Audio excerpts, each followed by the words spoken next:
Today's episode of Not Just a Phase is brought to you in part by our partners at Relentless Merchandise. For over a decade now, bands worldwide have depended on Relentless to keep their totes stocked with everything from custom tees and tanks to beanies and banners. So, whether you're a new band gearing up for your first order or you're a touring operation looking for advanced e-com services, Relentless has you covered with quick turnaround times and first-class service. Does your merch setup need some love? Hit up Relentless Merch on Instagram and check them out online at relentlessmerch.com. Mention this podcast to receive an exclusive Not Just a Phase discount. Relentless Merchandise. Quality prints. On time.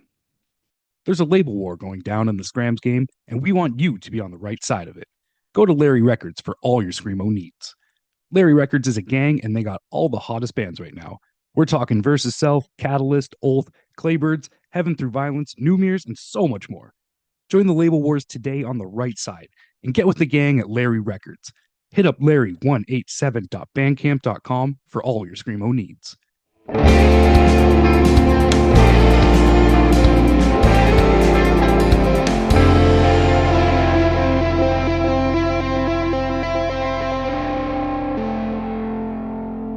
Ladies and gentlemen, trans and non-binary punks of all ages and denominations, welcome back to another episode of Not Just a Phase. And thank you so much for joining us here in our 5th season. If you're new here, let me get this out of the way really quick. We're online at notjustaphase.net. Occasionally, I tweet some nonsense on Twitter at NJAP Worldwide. We are also on Instagram, YouTube, Tinder, Threads, TikTok, and Patreon at Not Just a Phase Worldwide. There's bonus content, video podcasts, news, behind the scenes, all that good stuff on the Patreon, and you can join for free, so please do. Shout out to our partners at Blacko Media, who are also the gentlemen from Modulo Lunar.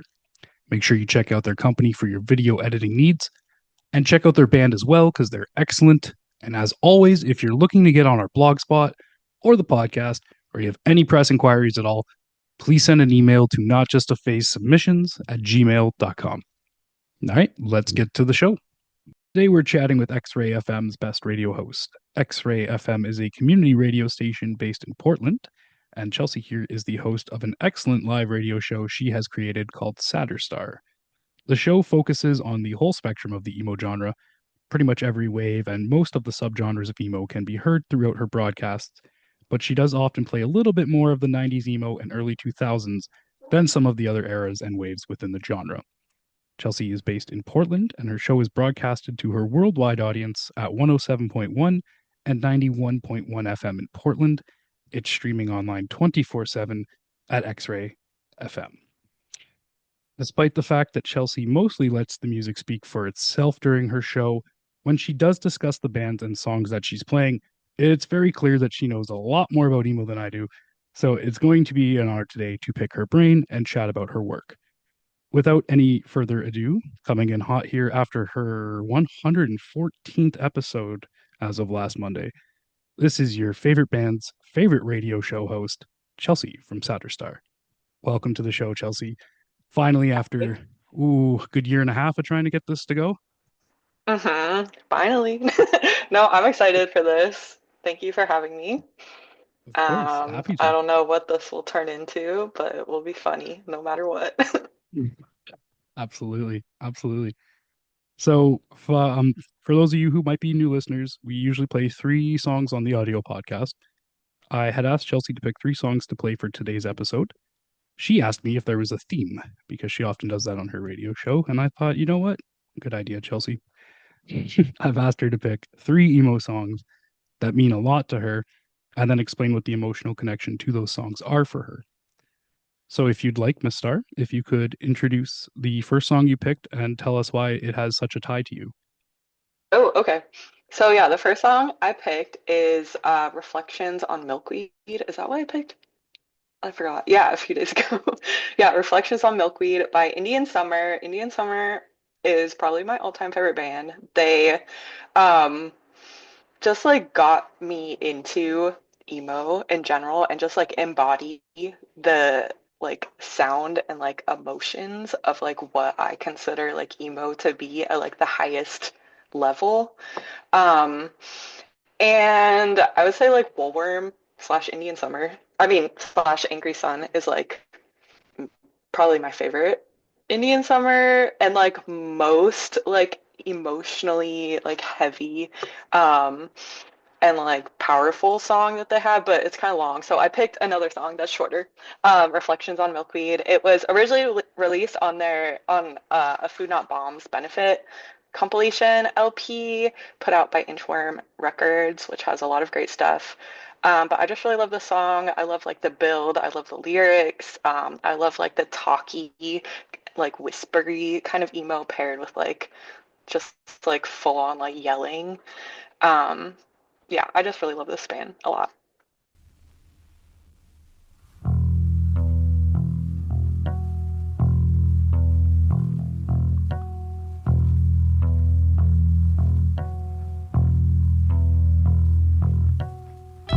Once again, I am riddled with the task of retrograding my thoughts back to the foundation in which my paranoia was forged. So long thoughts have been solely secluded. It's a lie. To each his own. To each his own. So I've been told. Long since past. Journey never ending. Becomes tiresome. And old. Why then have I mass beliefs and opinions that do not come from within my mind, my soul or heart? Courage and strength are shields in which I've never borne the battle of wills and mights of mortal men. Coming down, so content with delirium in the fetal position, I have lost my will to fight, drained my will to live. Day before my time, slowly, I will rise once again. I will never travel brandishing a sharp tongue out of fear of piercing my own heart.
That is awesome. Um, so that actually segues quite nicely into one of the questions I usually ask people. Um, I'm very interested in what your response would be, especially now. Like, how did you first get introduced to emo music, or how did you discover it? And how did you end up starting with something so real like Indian Summer? Like, you didn't get into this Hmm. stuff through Vans Warp Tour type emo or any of the mall emo type shit. Like, you clearly started off. How did you start off? First of Yeah, I'm all, not going I to would make say that's not assumptions. true. I definitely No, you got did? into it through, yeah, mall emo. Um, Okay. yeah, it was like a path. Um, Mhm. do you want me to start from like all the way at the beginning when I was like super young? Yeah. Or Yeah, like how did you first what was the first emo or emo adjacent stuff that you heard? Because you said Indian Summer just now when you introduced that song was some of the first you had heard. Well, I would say like first of like what, not to be corny, but what like people would consider to be like a real emo or like Yeah, yeah, 90s for sure. emo was like in Indian Summer was like the first one of like those bands that I heard that like led me down the path of like, oh, there's like all these other like really awesome bands that have the sound that is totally different from like mall emo, like poppier emo that I had heard before. But when I was like a tween, I was obsessed with Blink 182. Absolutely. Blink 182 was my favorite band when I was like 11 or 12, and also Boxcar Racer. Um, Nice. Yeah. and then I don't remember like the exact path, but I like found the Atticus Dragging the Lake 2 compilation CD, which I don't know if you're familiar with that. But it was a compilation CD that has like a bunch of bands, including Blink-182 and Boxcar Racer, but then also it had a bunch of like malt emo stuff. Um, like Finch, Taking Back Sunday, Matchbook Romance. I don't know. And it also randomly had like Jets to Brazil and like Hot Water Music and like stuff like that too. But I was like rocking that every day on the bus to like seventh grade. Um, and then I think through that, like I got super into Taking Back Sunday and Thursday. I loved both of those bands a lot. And then also like at the time, that stuff was just like super popular. Like everybody in my class, for the most It was part, everywhere. that wasn't Yeah. like a jock. I don't know. Like most Yeah. people were listening to that music. Like it was extremely popular in a way that I feel like a lot of people can't even like fathom now. Um, there was Truly. like ads for like shows at like I don't know, shoe stores in the mall and Yep. stuff. It was and Yep. like music videos like on TV like all the time with like all those bands. Oh yeah. Um and like Good Charlotte too. Oh, And love I Good don't know, other Charlotte. stuff. I love Good Yeah, yeah, Charlotte. totally. So cheesy. They're very Love them. fun.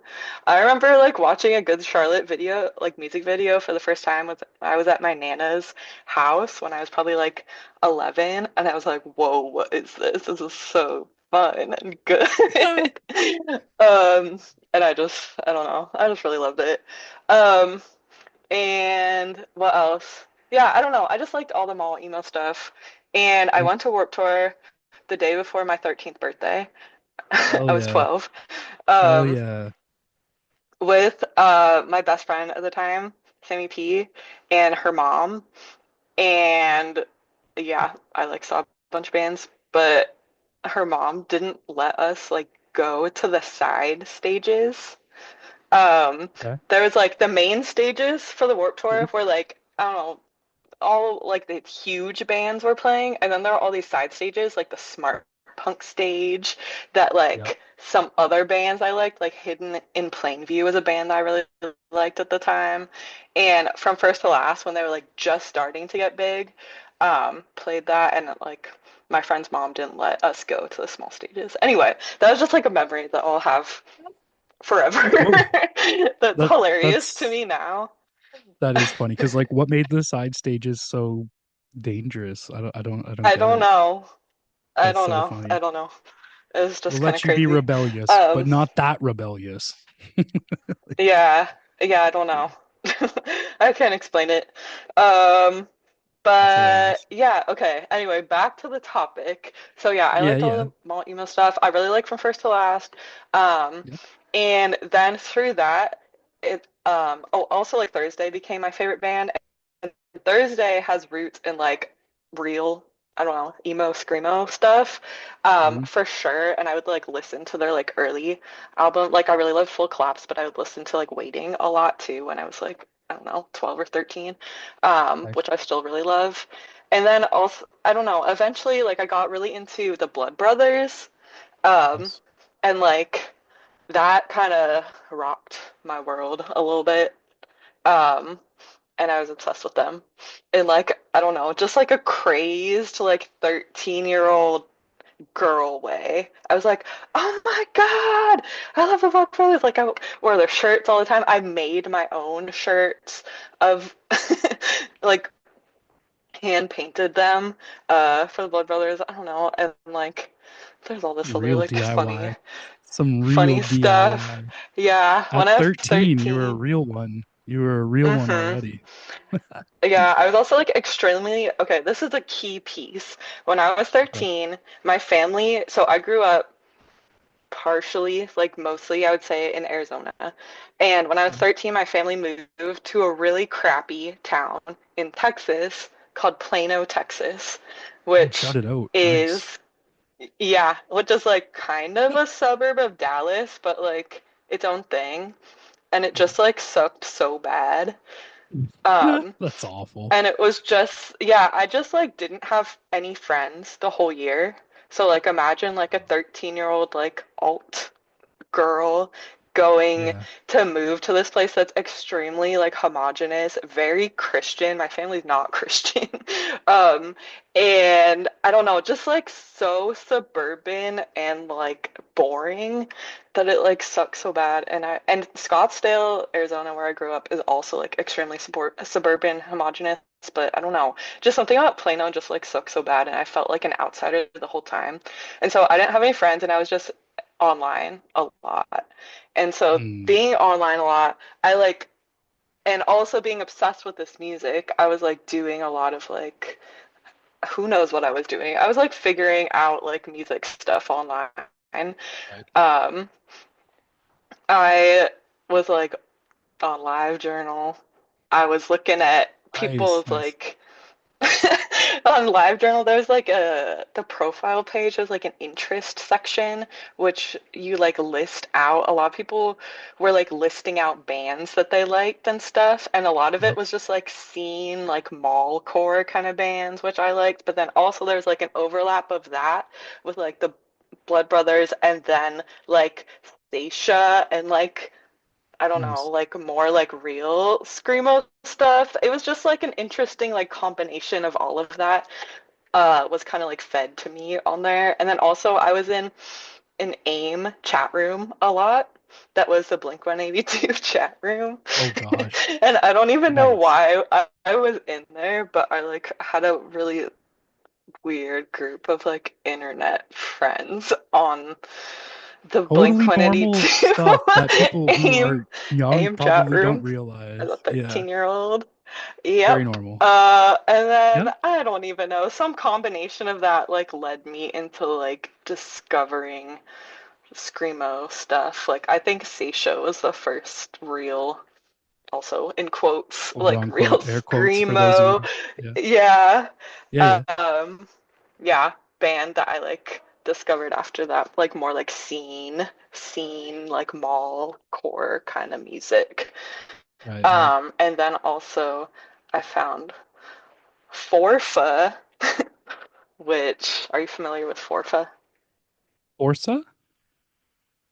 Oh my God, fourfa was a Orpha. No. website for, yeah, fourfa Okay. dot, No. was it dot com? I don't even know. It's a website, and the front page of it was a picture of the 90s emo band Still Life, and there's like the tagline that's like, "What the heck is emo anyway?" And it was this is an iconic website for me, like the foundation of my music taste. Um, Okay. it was a website that a person who was previously in funeral diner made to explain what emo is, and then Oh, it sick. like laid Okay. out all, yeah, the history of emo, the different waves, different like emo kind of like categories, and like specific like popular like more well-known like bands Right. in each kind of like sound category of like emo and like all this other stuff. And I don't even know how I discovered this. But I did, and that through that I like found a bunch of music, and I was like, whoa, this is crazy. This is crazy, and I love it. And then um yeah, that's through that I must have found Indian Summer. That A is long-winded no, no. It's a explanation. it's a great detailed explanation of the lore and the origins. I mean, for some of the Hmm. for some of the younger listeners, to explain the popularity of Hmm. Blink-182 when we were children, they could have played the fucking Super Bowl. Like they were Yeah. massive. They were the biggest band in the world at one point. Yeah. Um, and Hmm. for them to lead you into that Food Not Bombs and then over to those websites and enter your live journal and get all the way Hmm. to Funeral Diner and stuff, that's crazy. That's very crazy. So Hmm. don't knock Yeah. people for listening to mall emo because or Blink or No. pop punk or anything because everybody's avenue, usually starts with Hmm. something popular like that, right? Yeah. I would even say like before Blink, I was trying to think of this, like how did I even get into Blink, even though they were popular? I feel like Yeah. Avril Lavigne was Oh yeah. how I like started listening to more like punk in like extreme air quotes like music, like coming from like I liked a lot of popular like pop stuff when I was like young, and like Michelle Branch was really popular, like girly like pop rock kind of stuff.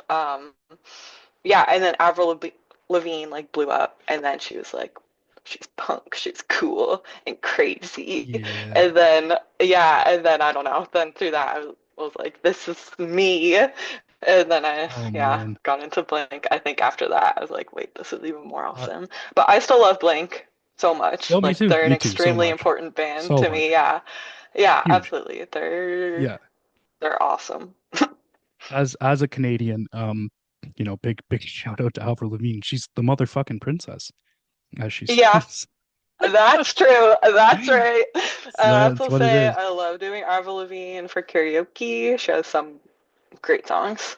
Um, True. A Also, lot of okay, bangers. something else is coming into my brain uh, Okay. from the live journal reference. Okay. I like can still see my like live journal that I had at the time from when I was like 13, and you could clearly see the transition in like my posts that's like still kind of public. From like when I found like screamo, because I would always like put in like what I was listening to, and most of the time it was like the Blood Brothers. Again, I told you I was like obsessed with them. Yeah, um yeah. and then it became like Stacia, You and I, Hot Cross, and then I would like write like Hot Cross like lyrics like quoted on my live journal, and I think that's hilarious. That is hilarious. You became a real emo Yeah. elitist real quick. It was just a sudden snap over. Like, I Yeah, love just Blink, and I then you're like, snapped. Satia's real. Like, Hmm. that Yep. is amazing. Well, I always like Anyway, asking this question to big music fans because normally outside of music we don't have anything going on because it consumes you. Do you have any sort of hobbies and passions outside of music, or is this just completely taken over your life at this point? I would say that this is definitely my biggest hobby, and like I feel like I Right. have a lot of different like projects associated with Star. Um, yeah, I would say also not a hobby, but what I've spent a lot of time doing recently is applying to jobs. Looking for jobs, applying to jobs. So that sucks, but that's something that I've been doing a lot recently. And I also like to walk more than the average person. I really love to walk like long distances and listen to music. Um, I don't even know if that's considered a hobby, but I just really love doing It's that. absolutely a hobby, especially if it's taking up a lot of your time. Yeah, I guess Absolutely. so. Yeah.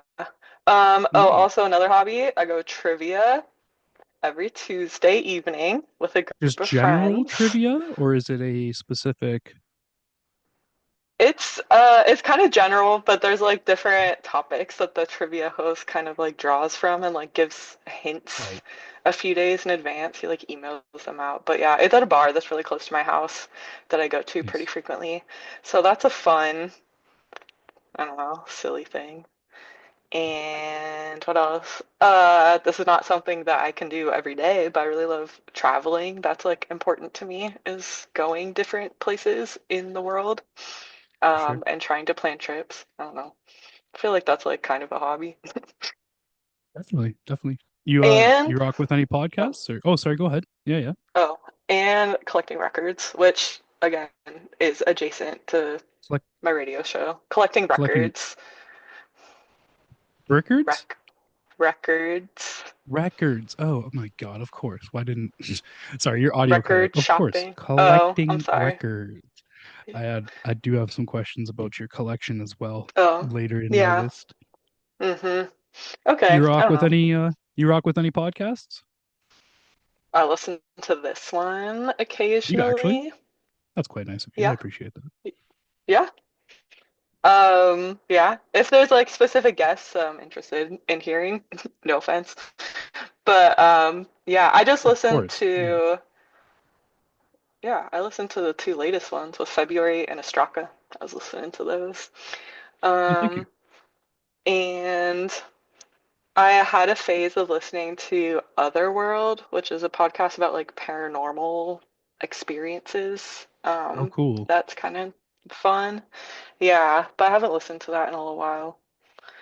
Mhm. In general, I don't really listen to podcasts that much though, because I listen to a lot of music, and I've also never Yeah. really understood for a long time when I would listen to podcasts. Like it didn't have like a place that it would like fit into my life. But yeah, I like listening to them when I'm like doing chores, I would Yeah. say, to make it more enjoyable.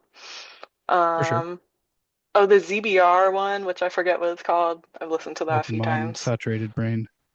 Yeah, That's a that's goodie it. as well. One of the few I listen Hmm. to. I don't listen to a lot of podcasts, but I always ask because some people are big into podcasts, not so much myself.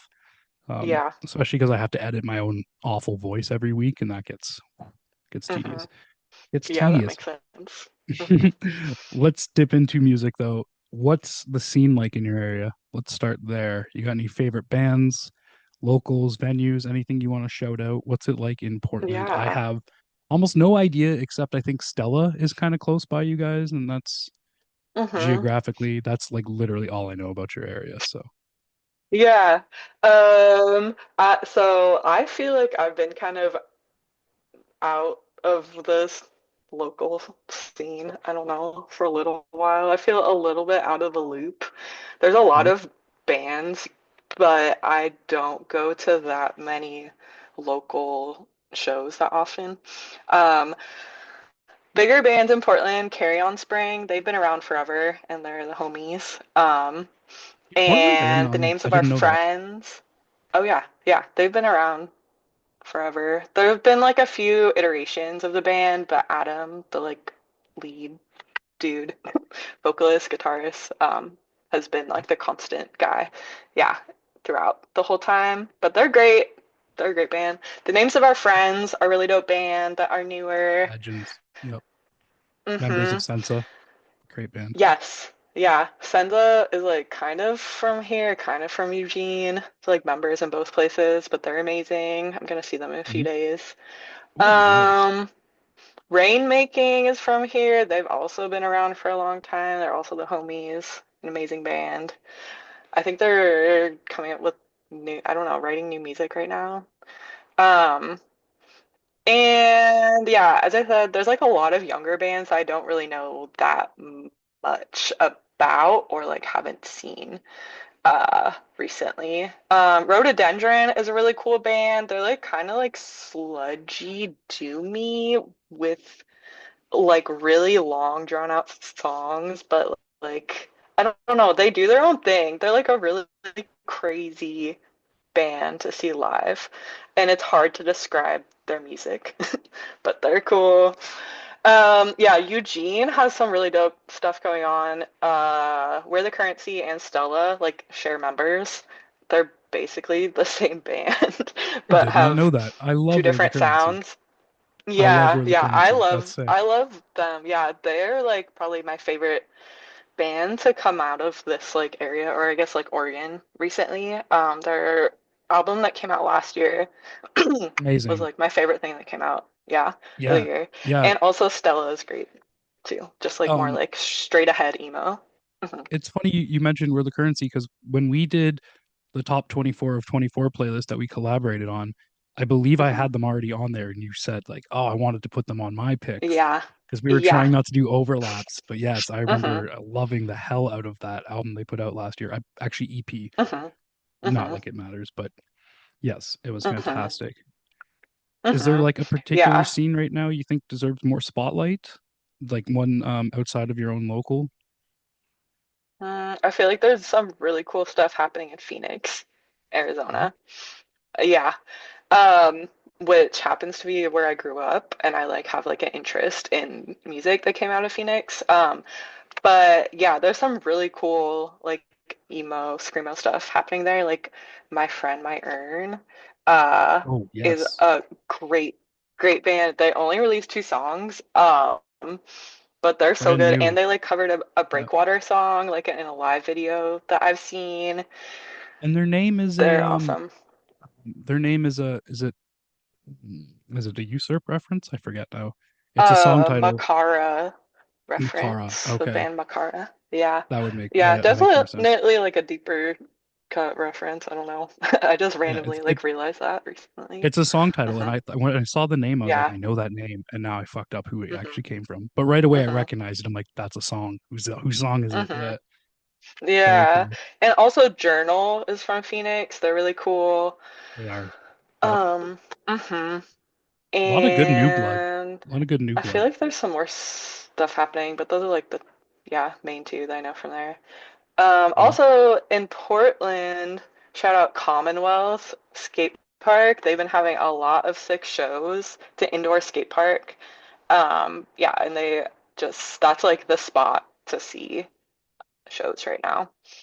Um, yeah, but Portland has always had kind of like a deficit in like DIY, like smaller venues. Mhm. Um, so it's always been like, I don't know, a little bit of like a struggle. Uh, Yeah, there's like really strict liquor laws in Oregon that makes it hard to have all ages shows Really? in a lot of venues. I don't even know. And then also just there's been like a plethora of different like DIY venues throughout the years that have always gotten like shut down or whatever. But that's the spot right now, Commonwealth for sure. And then also Top Chef Records. I'm not sure if you're familiar with them, but they are trying to open up another like DIY venue in partnership with the person who runs the shows at Commonwealth. Um, Awesome. but maybe like later this year or early next year, there will be like another really cool spot happening. Um, oh, and also there's an organization called Friends of Noise, I think it's called, which focuses on having like all ages shows like across all genres, like definitely not specific to like emo or punk or whatever at all. And they're opening an all ages venue this summer, I think, which I'm really excited about. They seem like really awesome. They do a lot of like youth programming around like music and That's um great. like live audio. Yeah, yeah, they're awesome. Anyway, those are some Yeah, things that are going on here. some good things. Portland, Yeah, Oregon. we need more all ages venues and DIY spots like that. Like everywhere does. So that is good news. That is good Mm-hmm. news. Yep. In terms of your preference of emo, what era do you think is your favorite, like outside of what I presume is your favorite way of being just the 90s in general? Mm-hmm. I mean, that is my favorite. The Yeah, 90s. I could tell Yeah. by the Yeah, show. 90s Yeah, is definitely my I've favorite. heard it once or Yeah. twice. Yeah. Yeah, that's always been my favorite um era of emo and like to me, I guess like mid 90s, like what really embodies like emo sound. Even though like emo can sound like so many different things and still be considered emo. Right. Yeah. And also I'd say like early 2000s, like screamo. I feel like that's like the heyday of like straight up screamo would be like early Mm, 2000s. yeah. Um, yeah, I don't even know. I like bits from all of the waves, I guess. It's a for more, I don't know, some newer stuff I don't like.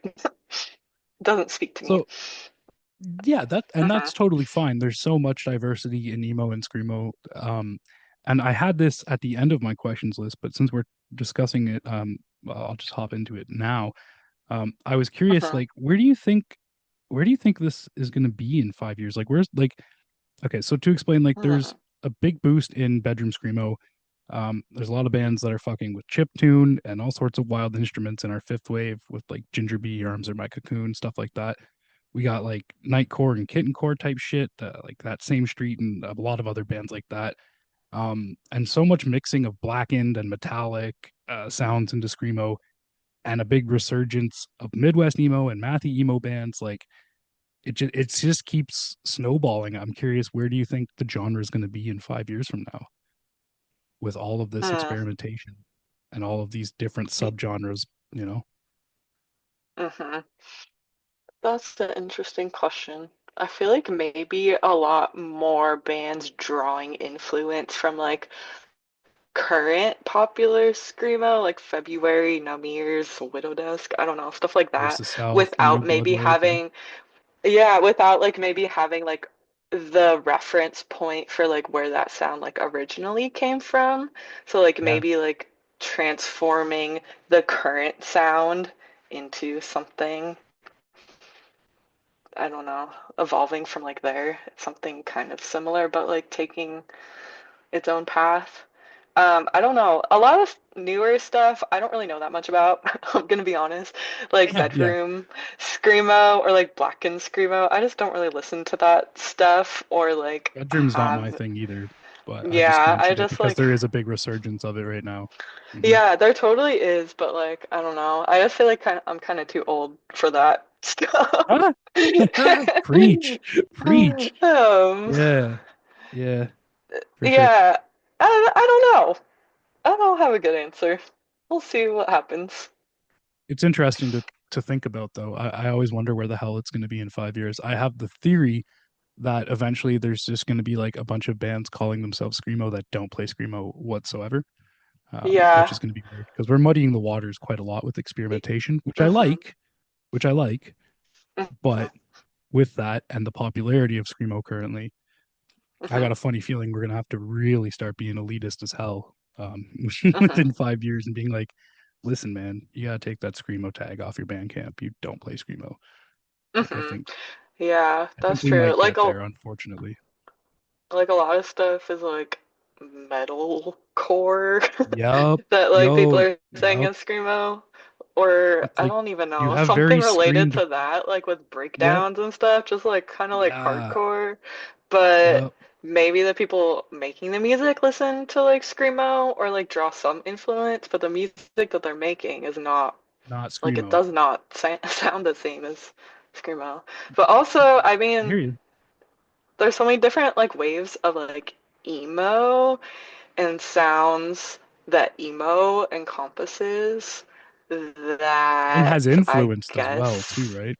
yeah, yeah, that I guess like I don't know. It's all like emo, so I guess why can't that stuff all be It's a stretch screamo? though. It's a stretch though. I'm But yeah, thinking, it is. yeah, it's a big Yeah. stretch these days. Yep. In Yeah, my but opinion, also of like I course. feel like it's a stretch like to call a lot of like I don't know, like a lot of stuff that people are saying is emo now or like Midwest emo or whatever, like it's not emo, it's just like pop punk or something, like alternative rock. Like Oh, it's are you not. in the firm belief that Midwest emo isn't real? You don't fuck with the twinkly and the noodly? Is that what we're getting at here? Yeah, I don't really think it's real. I don't Oh, really like that you, term. you didn't want to go with it. You seemed like you were hesitant to admit it. You're like, you know what? Nah. No, So yeah. the mathy emo and the indie stuff to you is too far of a stretch, too much of a muddied water from what should be considered real. I don't know.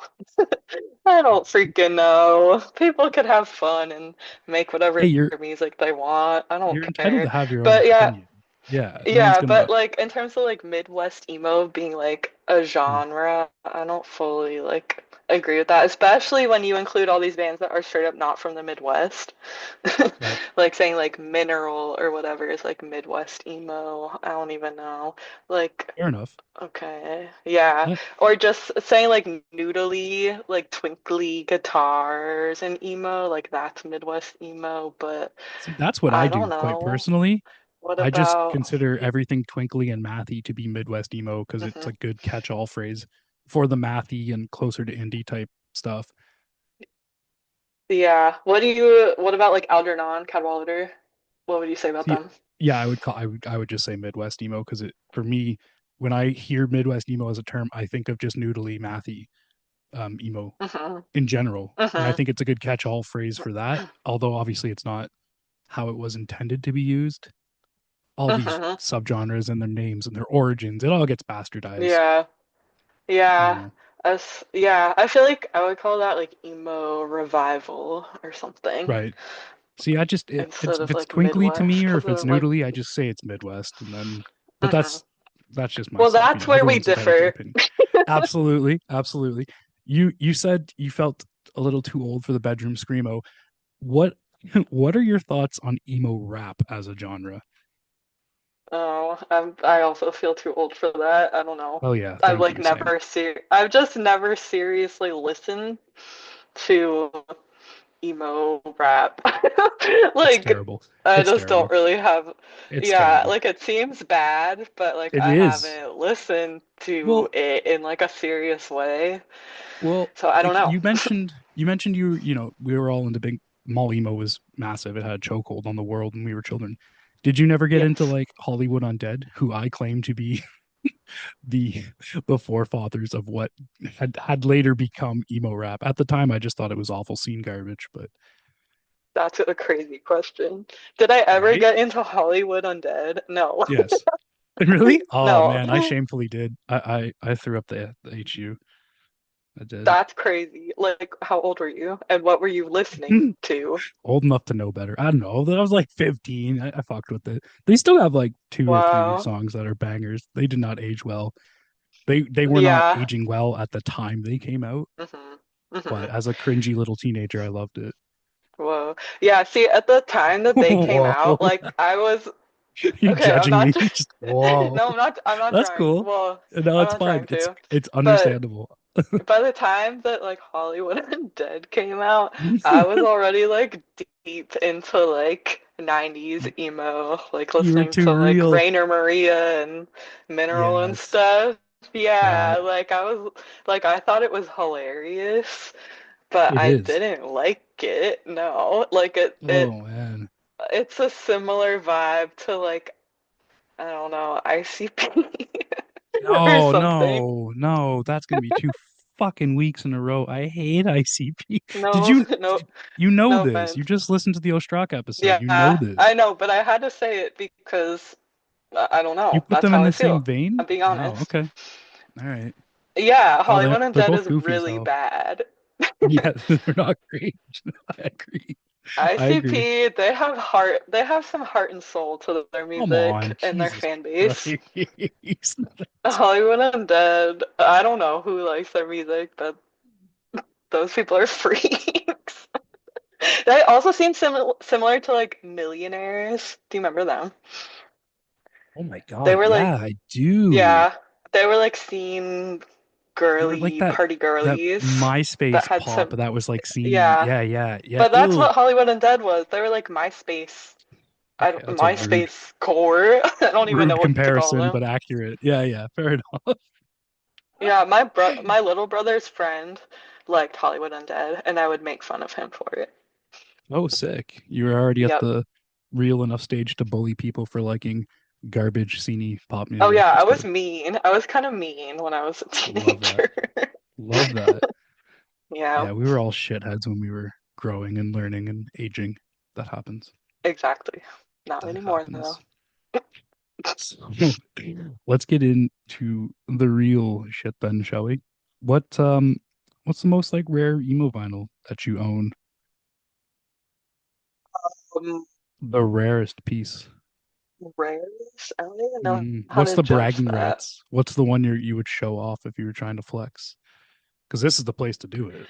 Um, yeah. So I have, can I say tape? Or it has to be Yeah. vinyl? No. Any physical release is fine. Okay. I have a Page 99 demo tape that was given to me. It was just like given to me by my friend Dawn. Shout out Dawn Riddle. Oh, um, Mr. Riddle. she like lit. She's just awesome.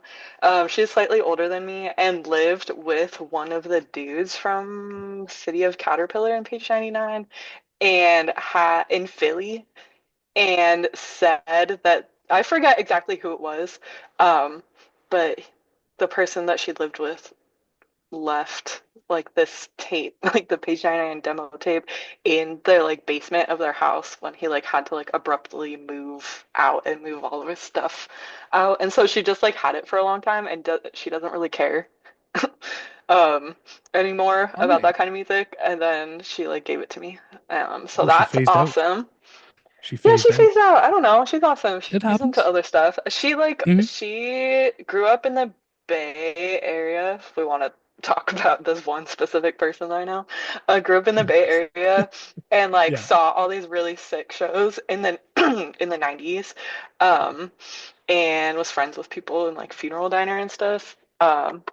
And yeah, she like got into all that stuff like really young, and I don't know. Mm. Once she got older, I just don't think she cared that much, especially like as a woman, like in a scene that is so like male dominated and can be kind Not of as much. toxic. Like she's Not as just, much as it yeah, definitely nearly not as was. much Yeah. anymore. Yeah, Hmm. but like when she was in it more Oh, for so. sure. Yeah. Yeah. Yeah, I don't know. So I have that, and The that's pretty backstory. sweet. Yeah, Mhm. it's a great backstory, so I treasure that. For And sure. just recently, another very cool record that I got is the Pines Days Slipping By LP, but it's like a tour edition in a burlap cover, and it's out of Nice. 35 edition, I'm pretty sure. Um, yeah, somebody just sold their like entire Screamo collection to a local record shop here in Portland, Saw you and post that. somebody, Yeah. yeah. Did you cop a And bunch of so those or what? It was a good flip through. There's a lot of gems in I there. did. Oh yeah. Nice. So somebody, okay, Kim, who is also in the names of our friends, shout out Kim. She is really awesome. She hit me up and let me know that somebody like sold all their stuff and I could like Oh, look sick. through it before they priced stuff out. And so I Get in did there that. before they figure it Yeah. out. I did Yeah. that and I didn't realize how insane it would be. Like it was literally so crazy. There's so much good stuff. Who And just drops their whole I didn't even collection know. like that? That's crazy. I don't know. Somebody who doesn't care anymore. It happens, I I guess. wonder if somebody went through a breakup and their partner just like sold off their collection or their ex-partner sold off their I collection or don't some shit. know. She told me that the person Hmm. apparently like had a label or something. Like very vague is Oh, okay. what they told the other person working when they like sold their records, that they had like a label. I don't know what it would be. There's like a few different like very short-lived screamo-ish labels in like the early 2000s in Portland, so maybe it's like one of those. I don't know. But yeah, they sold like so much dope stuff, a lot of like super rare stuff, and so I got like a big stack of things for like way Oh more than yeah, I thought I would spend, but it was like a very good deal, I guess, for what I got. And yeah, so one of those for sure. things is this specific Pine record with a really cool burlap cover. I don't know. And it goes for like a lot of money.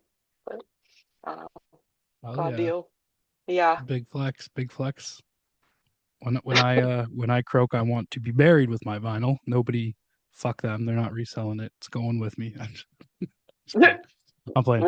Let's What? get to your work. We've been chatting enough about origins and mall emo and what types of waves we fuck with and everything. How Mhm, did you get into hosting this show? How did you realize you wanted to do this, like as a show mhm. host, DJ type thing? How did you get attracted to this? What drew you into this? Yeah, so I used to have a college radio show, when I Okay. was in college. Nice. um, a long time ago now. Yeah. Was that an And emo that station show? was KP.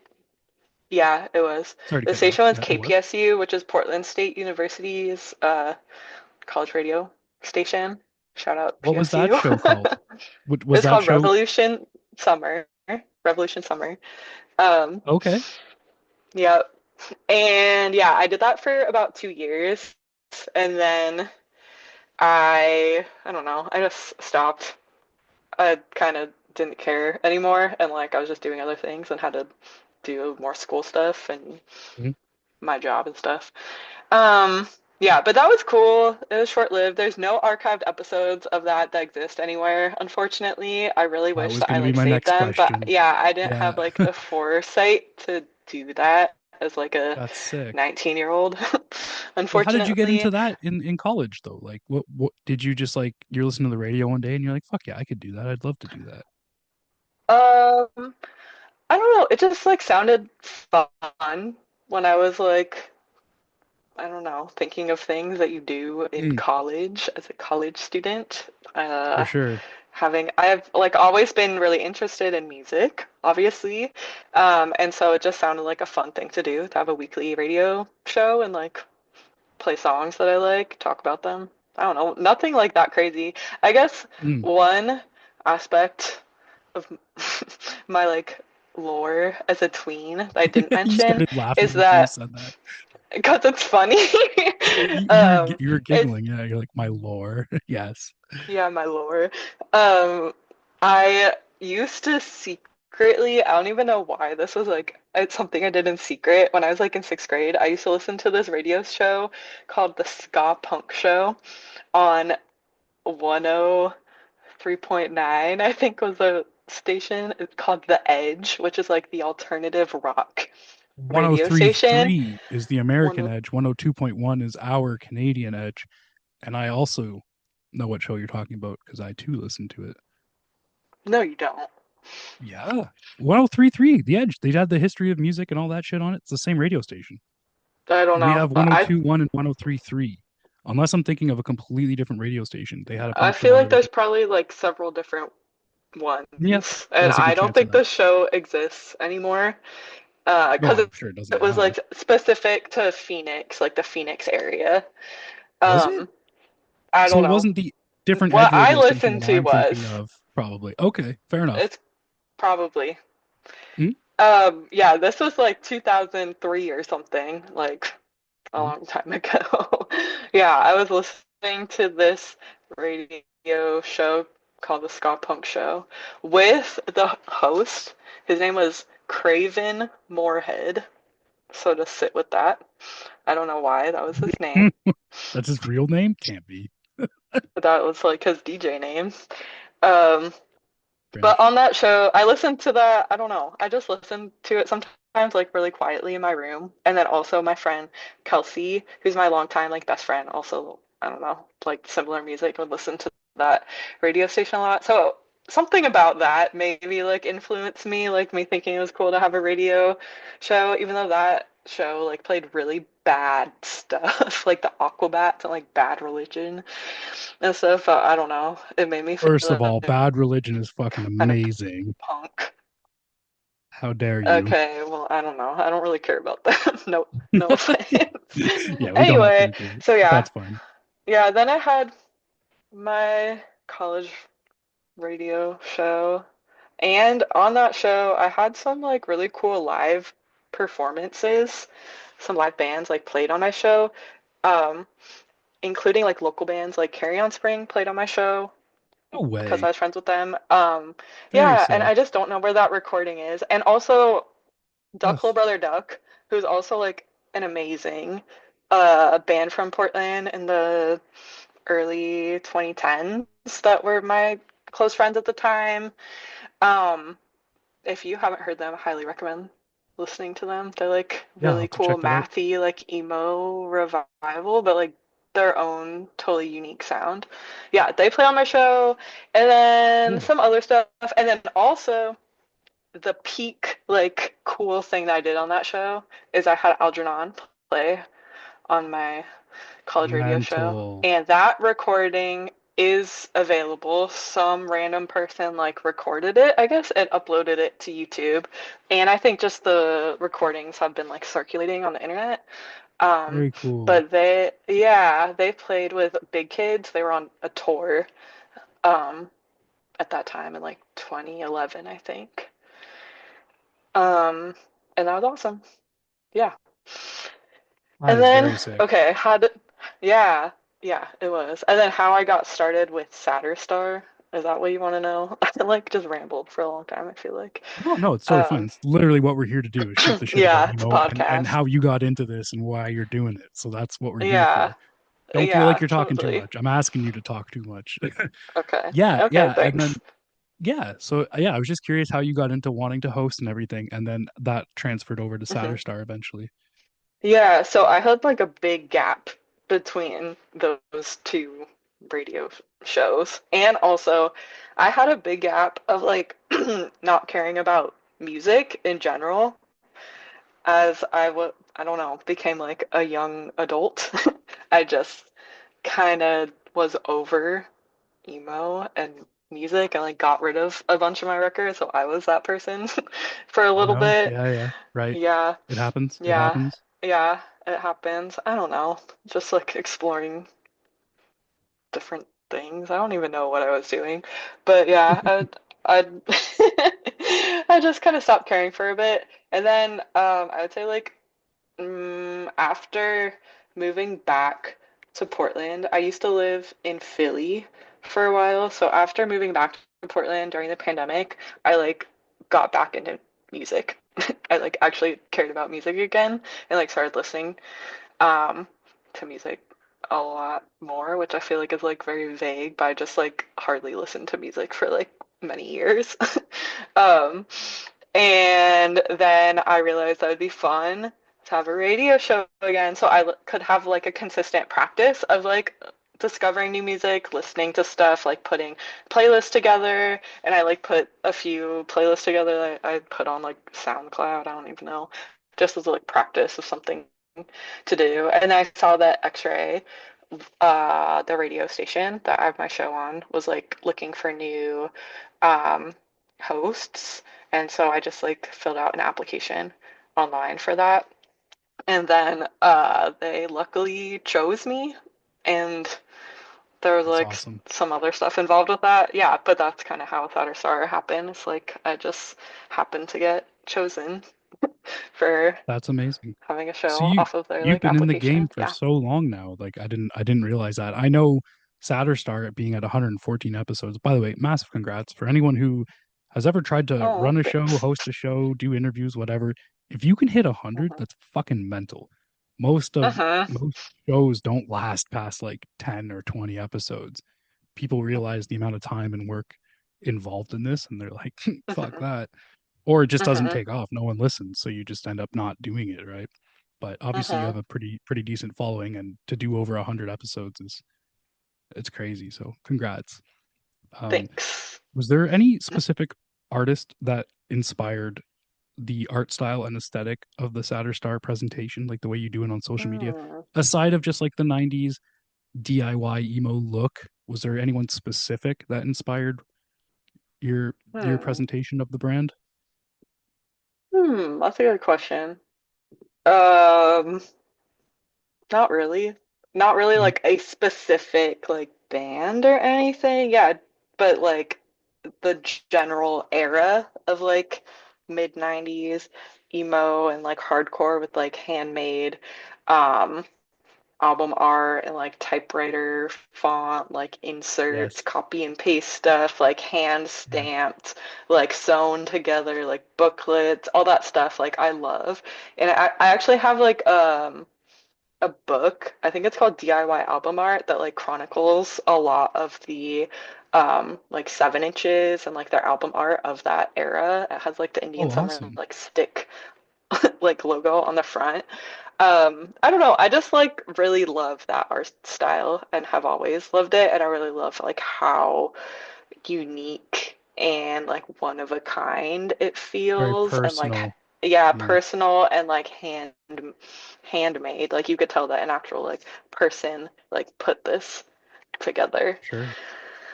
Um, yeah. There's like some, I guess, like records that I like their like album art the most, but it's not like specific bands, I guess. It just, yeah, just the general era is inspiring to me. For sure. Um, I wanted to speak about the collective and the zine that you've just been a part of, Hmm. because we were talking about the label maker, typewriter, type font, and Hmm. that was in my questions list at some point. So about a week ago now, a week ago or so, I saw you helped contribute to a collective of music fans who produced a Hmm. small zine and mixtape that accompanied it. I can talk, I Hmm. swear. The zine was called Words of No Small Intent, and the 50 Hmm. copies of the mixtape that came with it sold out very quickly. How did this collective and zine come to fruition, and how did you get Hmm. involved with it, and what was your contributions to it? Oh, yeah. I'm a part of a emo archival group chat, I guess, on Instagram, including Elias, um, and some other really dope people. And yeah, I don't know. We're just like internet friends and chat a lot about all sorts of stupid stuff, but also like emo stuff. And it was just like brought up that we should make a zine, and if anyone was interested, I think Matt, who um, what is his account? Mouth strapped and static. Don't quote me on that. But he has like an archival page that's all like Little Rock, like Arkansas hardcore and emo, and he has like a YouTube page and Instagram page and focuses on like that specific side. But I think he came up with the idea that it would be like cool to do a zine. Maybe we all did. I don't really remember how it came up, but yeah, then us and our dorky little emo archival chat, uh, just I don't know, we just did it, and Matt was like the person in charge of that, and we all like contributed a page or two to the scene. We could pick whatever topic we wanted, and he like printed them out, put them together, and also like dubbed all the tapes. He got like a bunch of like old tapes and then like dubbed over them to like make them blank, and then dubbed all the songs. So each of us um chose two songs that we wanted to have on the tape. For me, that was very hard since I clearly do a radio show every week, picking like 15 or so songs. So yeah, I was like, wait, I really gotta narrow this down. But I picked a Dahlia Seed song, who I really, really love. They're one of my all-time favorite bands. Really awesome, like 90s femme-fronted emo. And then Bully Rag song, who are a Phoenix, like mid 90s to early 2000s like emo band that have a lot of music and are very like underrated. I really love them. But I picked one of their songs to have on the tape, and then I wrote for my section, I wrote like a little ode, I guess, to record shopping. As I said, I love record shopping. But like an ode to like record shopping like in person, like at a real like brick and mortar record store versus just like buying whatever stuff online, like on Discogs, like easily. I just like don't really like doing that. It just like doesn't feel good to me. And I have been like very lucky to like find so much awesome stuff just in person if you're like consistent with it and like I don't know, if you just like go to a lot of stores over the course of your life, you'll find cool stuff for Mhm. cheap. Um, yeah, and also like tied together with how important a specific record store in Tempe, Arizona called Eastside Records was to me and like my foundation of like collecting records and like my music taste. So I kind of wrote a little piece about that and then wrote about a specific haul of records that I got when I visited Eastside Records last fall with a few of my friends. I've just found some really cool stuff. I just thought it would be cool to like chronicle like what records I specifically found at a specific record store and write a little piece about that. I don't know. I don't know. That's That what I was did. cool. It was very cool. Yeah. What else was the question? Does that answer that? or the Yeah, no, I one? was just asking how you got involved. You explained from the Oh group yeah, chat and what yeah, group what you chat. contributed to it. I'm Hmm. curious if there's any plan with the collective to um, do another volume or even to reprint the first 50 if there's any more demand for it or anything like that. Yeah, I think we would like to do a second one at some point in That'd down be the very cool. line. Yeah, I don't know about reprinting them, but like the mixtape, the playlist for that has been posted to YouTube, so you could listen I to did see that. that if, Mhm, yeah. mhm. Maybe we should just like put up the zine like electronically online somewhere so you could read I was it. thinking that, yeah, that happens a lot too Yeah. now. It's a good way to, Hmm. once you get, I mean, the physicals, obviously repressing them or reprinting them. It's a Hmm. lot of work involved in that too, right? Yeah. But Yeah, I don't know. It was just digitizing like a stuff kind of like a fun little tiny project. Like it wasn't meant to be like a big thing or anything. for sure. Yeah, yeah, and like other my other friends that are a part of it like had other cool things that they wrote in the zine. Ira, my homie, wrote about like becoming straight edge. What else? Maya, who like co-runs Canadian Wasteland, like an emo archival blog, who they do like so much awesome stuff and like They research. do shout out. Yeah. Um, she wrote about like being femme in screamo and hardcore scene, Mhm. and Will, who's just a cool dude who also works for like Numero, but that doesn't define him. That's just an aspect of who he is. He Right, right. wrote about like reference images in a lot of like emo artwork and like where they originally came from, which I thought was a really cool idea because there's so much stuff that's just kind of like taken from, I don't know, all sorts of places and art and then like put on like emo records. You don't like know the original like source material. That was cool. Elias wrote about like the state of the scene where he's at and how people keep, I don't know, screwing things up and you need to create community instead Of of, course. Yeah, that's yeah, unfortunate. I don't know. I'm not surprised that's what Yeah, he wrote some about other though. stuff. It's a pressing issue, Yes, it's especially where pressing. he's at. Yeah, Jesus. where he's at for sure. Yeah, it doesn't happen. Whatever is going on down there doesn't really happen up here as much as far as I'm Yeah, aware. I mean, I feel like the I'm same problems happen in missing every someone. scene, but there's Hmm. definitely it's definitely Hmm. worse in other areas. Hmm. Yeah, it was a long Yeah. list of people who contributed, so I don't expect you to give a rundown on everybody's contributions. I Yeah, was it's just okay. curious. Yeah, that's Yeah. it. Yeah, I could cut that if that's too much. No, no, no, not at all, not at all. If you'd like, could you introduce the second song you picked and why you Oh, picked it? okay. Mhm. The second song. Okay, the second song I picked is by I Would Set Myself on Fire for You. That's the right song, right? Okay. The second song is called This Is Not Mine by I Would Set Myself on Fire for You.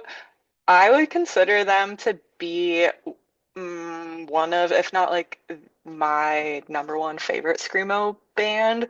They just have such like a dynamic, unique sound that captures like so much emotion, and there's so many layers to their songs.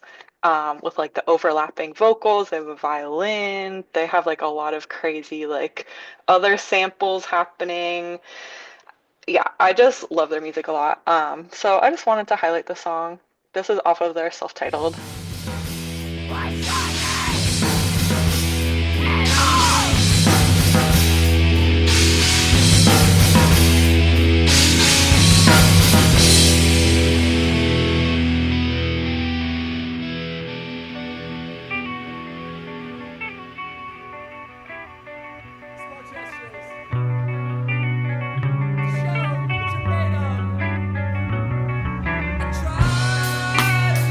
Try to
Awesome. Thank you. Got it. Perfect. Perfect. I'll cut it Nice. in. It'll sound professional as all hell. Okay. As you do. As you do. So you were mentioning um femme-fronted emo bands in our last Hmm. question. And you just did, I believe, your second episode theme with female-fronted emo, Yes. Hmm. um, which is great as a massive fan of female-fronted any genre really. I'm just a big sucker for good female vocals. Big Hmm. fan of that. Do you have a favorite theme that you've done for your radio show now? Because I know you've done quite a few, and I think Hmm. that's one of the only ones you've redone so far Hmm. is the female fronted. Because you just did volume two, and I Uh-huh. presume there's a volume three Yeah. coming. I hope there's a volume three coming. At some point I'll do it. Not super Yeah. soon. Okay. Um, Well, you just did the second volume huh. like this Monday, right? So Yeah, yeah, this week. Yeah. The first one I did like over a year ago. And then I right. don't know, it just took me a while to do the second one. Favorite theme, I really loved my Black Emo History episode that I did last month featuring all bands that have like at least one black member. I feel like people, I don't know, just like don't realize how diverse emo can be. Like, obviously, it's not as diverse as a lot of other genres, but there's definitely like folks of color in it, in particular in this episode, like black folks who are in emo and screamo bands throughout time. And I wanted to highlight those bands.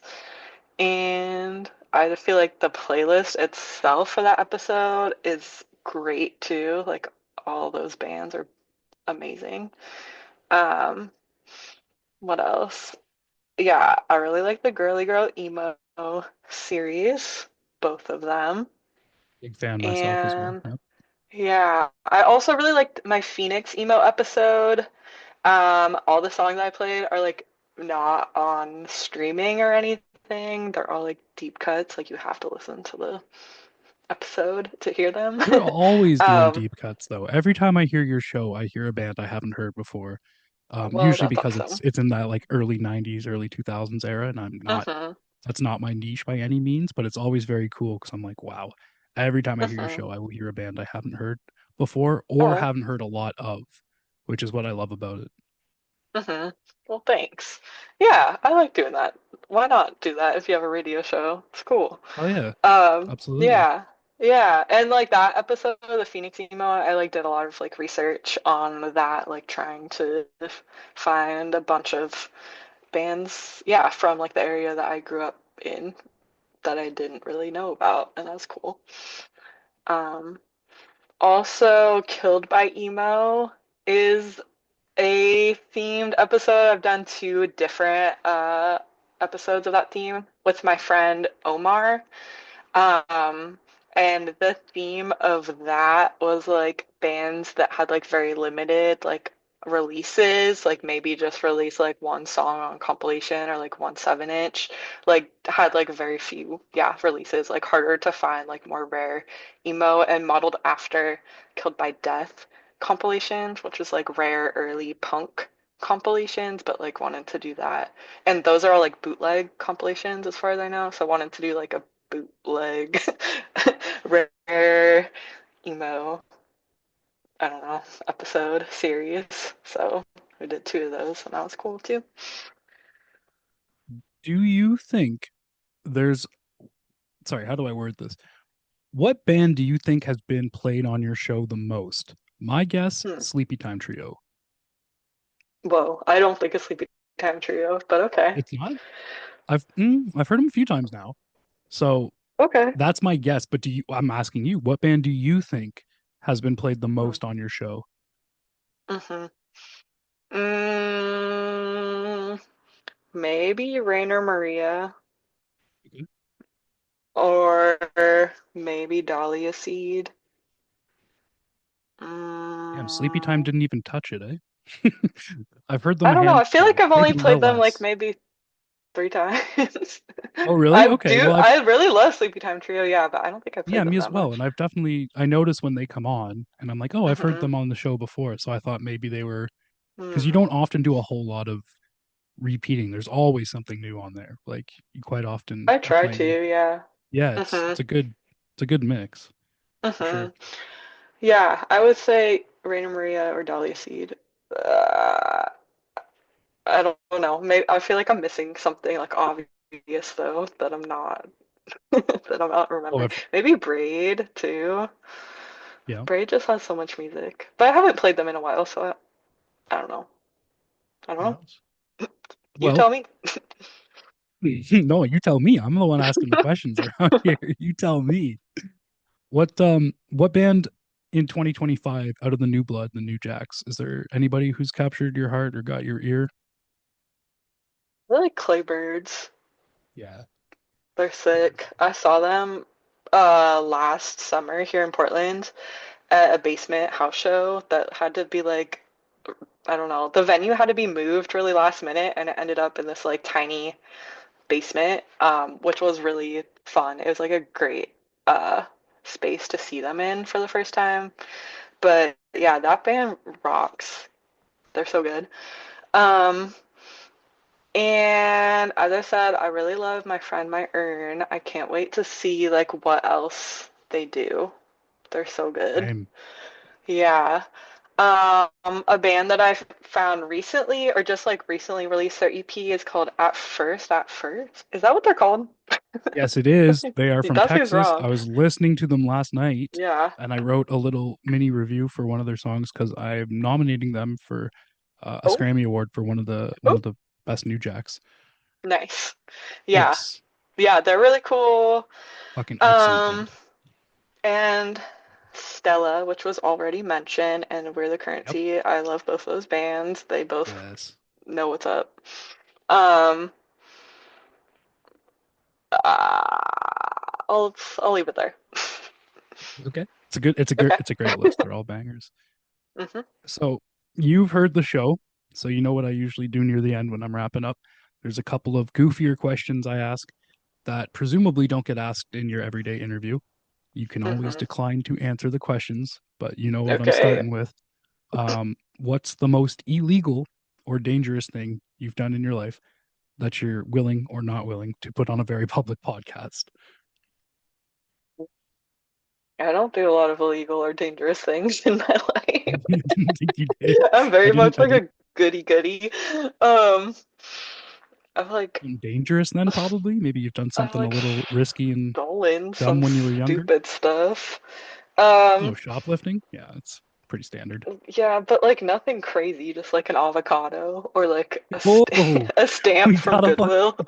we got a rebel here, folks. An avocado. Yeah, You're like, that yeah, price is sometimes like outrageous. I'm just gonna pocket so that. honestly, yeah. Yeah, Um, for sure. yeah, and at the Goodwill near me, okay, so you know that I really like stamps. You've Um, stolen stamps. I at the Goodwill near me, they'll like put a bunch of random stamps in a bag and then charge like $15 or something stupid for it. But What? like I'll look at it and I want like one of them. And then you know what? Maybe once or twice I've opened it up and taken just one of them and no one knew. Yep. That's So I'm pretty bad. that's easily Dangerous?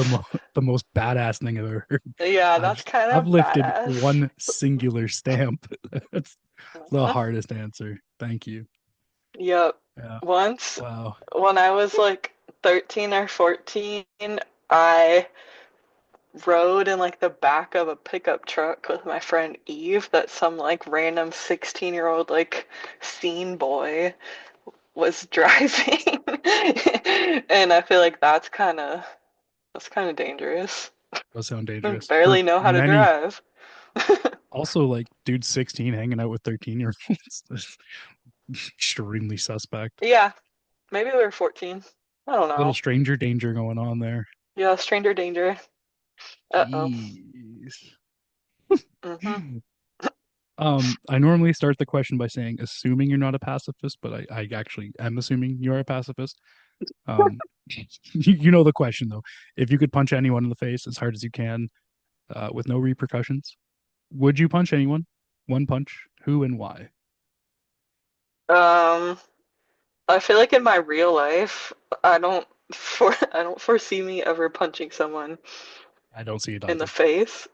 Yeah. I mean I might need to, but just like knowing who Right. I am, that would be extremely out of character and crazy. Um, I guess Elon Musk. I don't know. Seems like a stupid answer, but he's just No, it's a like good sucks. answer. He just like Yeah, he sucks so sucks. bad and he needs to go Yeah. away. Um, Oh yeah, shit. I don't know. I guess, and he's punchable. He needs to God, be yeah. He punched. He honestly needs yeah. to be Oh yeah. punched. He does. And that's what the Yeah, question's for. It's all hypothetical. I can't imagine you'd even swing a punch. But in a fantasy land, if you had to punch yeah. somebody, he's a good pick. Okay, thank you. One of my favorite questions. What do you listen to that could be considered a guilty pleasure? If you don't consider it a guilty pleasure, I don't know, what's like most far-fetched avant-garde or poppy thing you listen to? Mm, If you don't listen to anything that brings you guilt, then I guess what's the strangest thing that you rock with? I mean, I feel like I really like specific like mall emo and like pop punk, but I don't Yes. consider that to be a guilty pleasure. That's just part of who I am. I mean, it could And be. It could be considered. some of that music is just straight up good. Like the other day, I was listening to from first to last album, Dear Diary, whatever it's called. Uh, Yep. My Bangers. Teenage Angst Has a Body Count. Is that what it's called? I was listening to that, just doing normal stuff, and you know what? I enjoyed it. Just doing Um, normal stuff. just like cooking dinner or something, just Just rocking to normal that. stuff. Just Yeah. rocking to normal stuff. Yeah. Mm-hmm. Um, yeah, I honestly I don't like have a super like wide range of what I listen to. No. Okay. Um, Just emo and like mall emo cringe all I around. kind of listen to yeah the various emo subgenres, indie rock, slowcore, and like I don't know some other like punk stuff. Yeah. Nothing like super crazy. I'm trying to think. I should have a good answer for this, but I don't know. Sometimes, okay, I really like karaoke. Sometimes I'll like listen to stuff. Oh, you know what? Linkin Park. I like doing Linkin Sick. Park for karaoke. I think Well, Linkin Park is a good band. I do too. I do too. And I can see Okay, how there you that would go. be considered to be But cringy or a guilty pleasure, but no, they fucking slap. So, yeah, but I don't consider them to be cringy. I think they got some bangers. They got some good music. I mean, they did that like whole album with Jay-Z. Looking back on that now, it sounds pretty fucking cheesy. It's still sick, but it's super cheesy. Yes, Um, yeah, definitely it's cheesy music. Hmm. yeah, Yeah, they yeah. got. I'm trying to. Oh, Lying From You. I would recommend Lying From You by Linkin Park. That's a great song. I It's don't like know not that one of one. their like. Yeah, it's not one of their like most famous songs, but it's You maybe would like pick a second tier like famous you would pick a song. deeper cut. Yeah, not one of the radio hits. Well, I mean, I do like the radio hits. I'm just specifically recommending Yeah, this one Linkin Park song. Yep. Um. I'm Okay, that's what I'm gonna say. That's my answer. just gonna leave it at Lincoln Park. Yeah, that's fine. Linkin Park. Yep. Um, do you have any unpopular music take besides saying that the noodly and twinkly emo is not real emo? Well, okay, I didn't say it's not real emo. I said I don't think Midwest emo is a good genre name. Oh, I don't, okay. That's a lot more specific. You don't think so you don't like the name itself and what it defines, not that you don't fuck with the yeah, twinkly stuff. yeah, yeah. I like some twinkly stuff. Okay. Not all of it, but some No, of it I like. not a big twinkle Um, daddy, just a little bit. no, yeah, I feel like when that stuff was like becoming popular, like in the like early 2010s or whatever, like the big like emo revival scene. Um, I don't know. I just like didn't really like it. I just kind of like didn't listen to it seriously, and I was like, this isn't real emo or whatever, like stupid thing I was saying when I was like 18. When I was listening to I don't know, whatever else I was listening to, like 90s stuff. Yeah. But yeah, some of it I like. I love Algernon Cadwallader. They're an important band for me in my life. Oh Um, yeah. yeah, I don't really like a lot of bands that like draw um too much influence like now from those bands. Like they just sound like rip-offs of like Snowing or like Algernon or whatever band from then. It's just like not, I don't know. It just doesn't do anything for me. That's fair. That's fair. Popular music takes. I don't know. I don't know what else Well, to say about this. oh, that's fine. If you could give the entire world a gift, does not have to be a material possession, what would you gift to the entire world and why?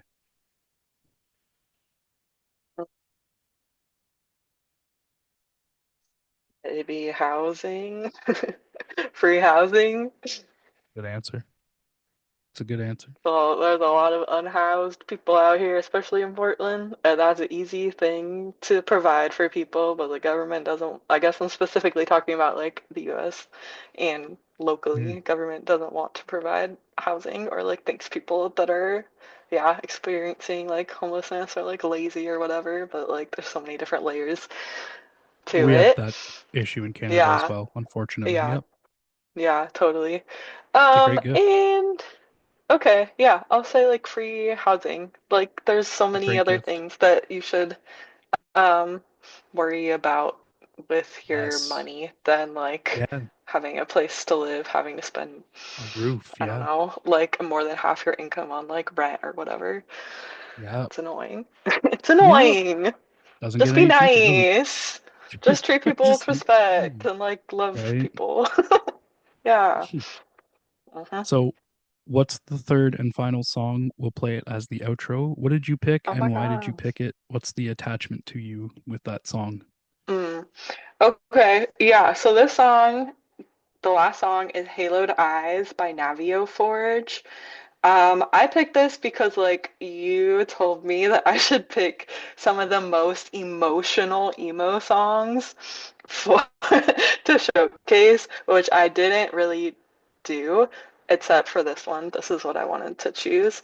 Um, this band, they were from like the early 90s and featured Sarah Kirsch, who was in a bunch of other really dope hardcore bands and like a lot of bands on Ebullition, and is just a very cool person. Passed away several years ago, but like highly influential in terms of like emotional hardcore, I would say. But she is in this band, and just the lyrics of this band and like the pacing of it, the build, and then like the ending of it, where it's just like deeply sad sounding. um, all of it just like really does something for me. It's just I just feel like this is one of the most like emo, like saddest emo songs.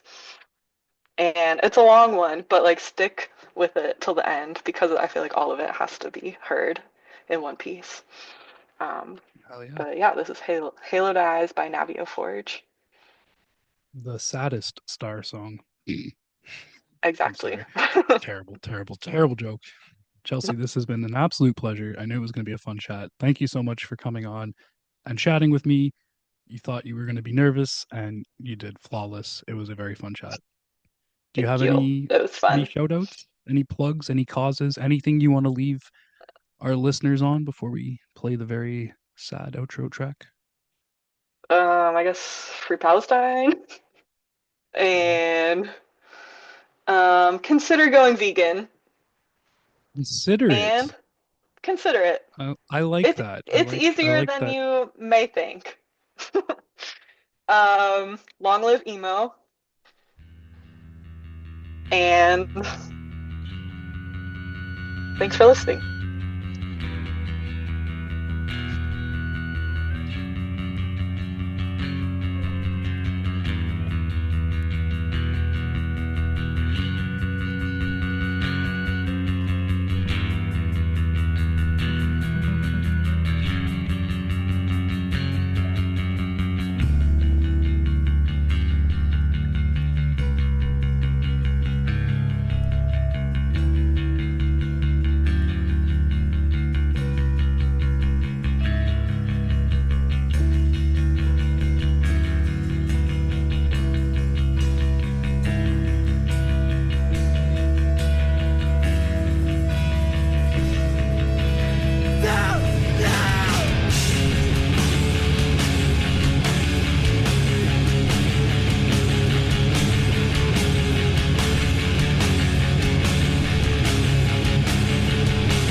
shake what we say.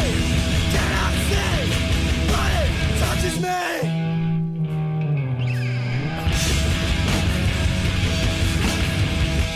Not to shake what they say. Cannot say, but it touches me. And with baited hands and baited lines, churn my waters to bring about my truth. And in the end, I can't see your eyes, and I can never justify the way my eyes never move to meet yours.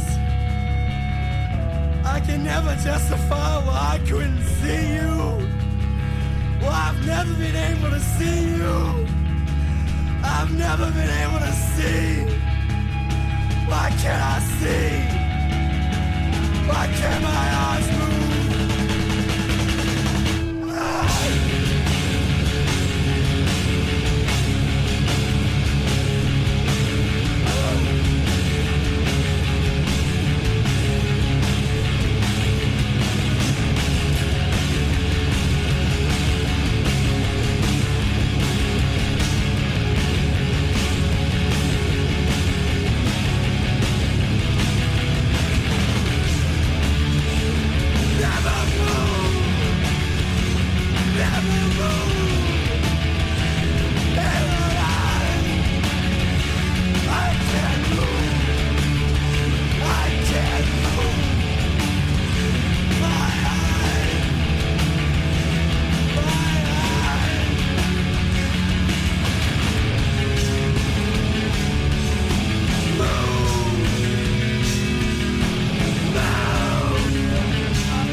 Never move.